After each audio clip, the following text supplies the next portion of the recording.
Konnichiwa! Boshi desu! This month, I thought that we would take our Japanese lesson from a 2016 animated film that I thoroughly enjoyed, and that would be Kimi No Na Wa.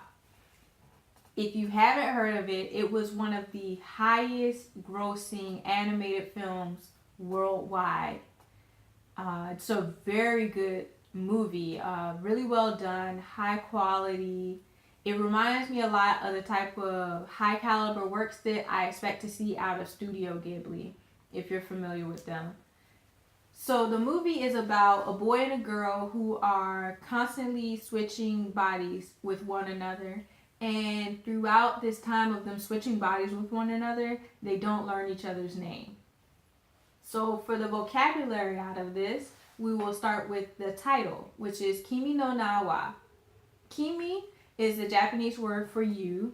It's a more informal version, so it's something that you would use if you were speaking to someone of a lower status, like an adult speaking to a child, or possibly in more intimate relationships, like maybe a boyfriend is speaking to his girlfriend. The more common word and the word that I probably learned first was anata, which also means you.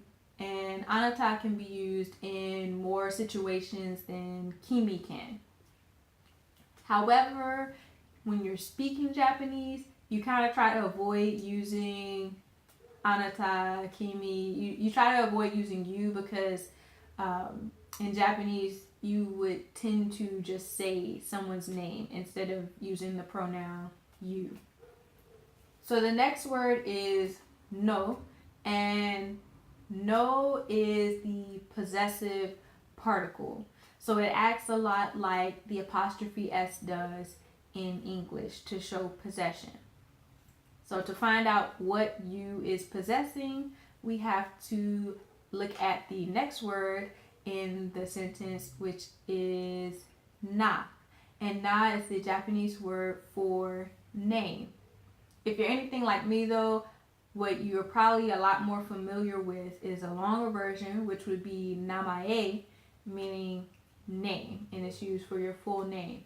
However, from what I can gather, na is something that tends to be used more artistically, so you may see it in movie titles like this one, or you may hear it in a song instead of them saying namae.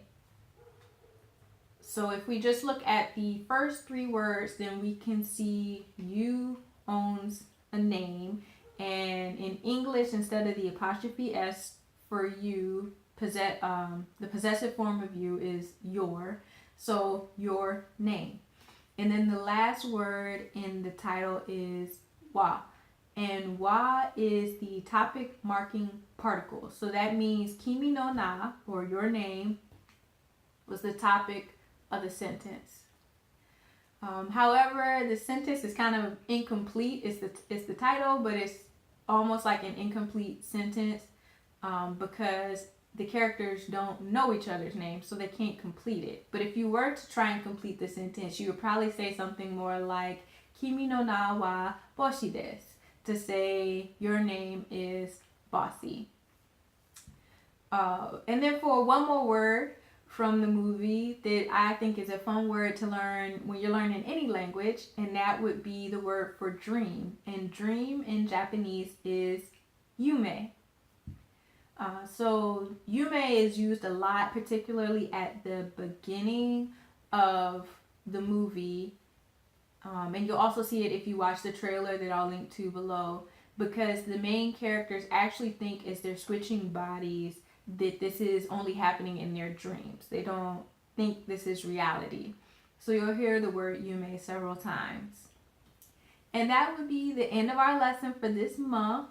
So to recap, the words that we looked through were the phrase Kimi no Na Wa, which means your name, and this would be like the start to a sentence, or possibly if you say it with a rising intonation, Kimi no Na Wa. It could almost be like a question. And then the last word that we learned was yume. It's just dream. And I encourage everyone to make sure that they are always dreaming. So thank you for watching. Happy Nihongo learning.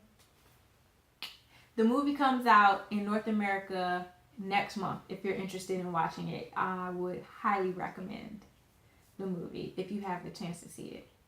But happy Nihongo learning. あの日、星が降った日。それはまるで夢の景色のように美しい眺めだった。